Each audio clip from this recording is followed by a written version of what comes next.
Góða kvöldið og komið sæl og takk fyrir að mæta á þennan foreldrafund sem við boðuðum í síðustu viku. Áður en við hefjum hefðbundna dagskrá þá vill skólastýran okkar segja nokkur orð. Gjörðu svo vel, aðeins. Takk fyrir það, Heimir. Já, komið sæl öll sömur og velkomin á þennan foreldrafund.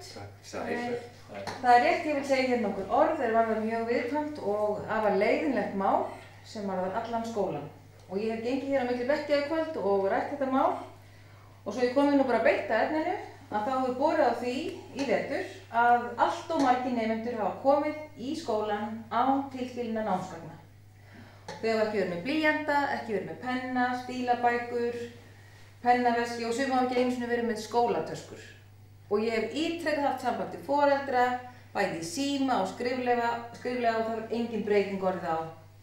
Og því miður þá er þetta bara ekki viðunandi lengur. Þetta er orðið svo alvarlegt að við innan skólans höfum ákveðið það að börn þessara foreldra þurfa því miður að víkja úr skóla tímabundið. Og ég vil biðja foreldra þessara barna að yfirgefa þennan fund nú þegar vegna þessa. Herru, sestum að hérna, er ekkert komið svona fram með fólk. Er þetta nauðsynlegt?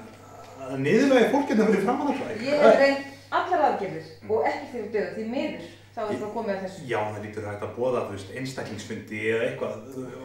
Og er þetta yfir höfuð löglegt? Að senda börn heim og foreldrarna líka, því að hafa ekki efna á að kaupa blað og blýant. Þetta er fáránlegt, það hlýtur að vera hægt að finna ykkur aðra lausn á þessu.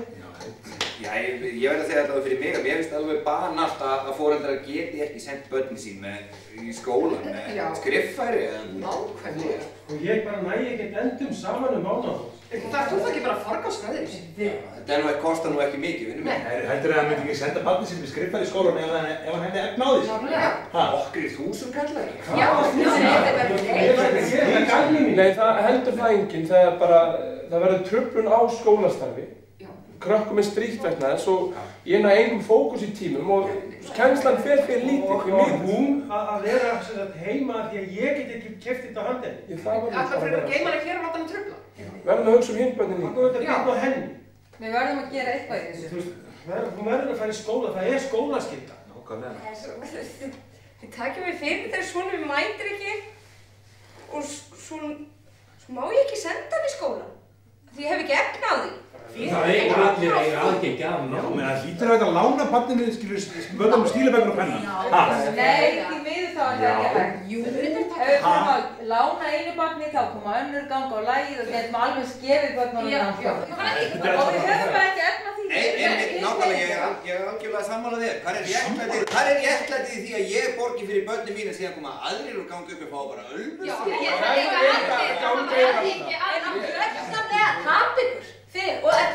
og þú í alvöru, það er búið að koma þetta fram, það er skólaskylda í landinu og ef þið ætla að gera þetta þá er það hefta aðgengi barnanna að menntun.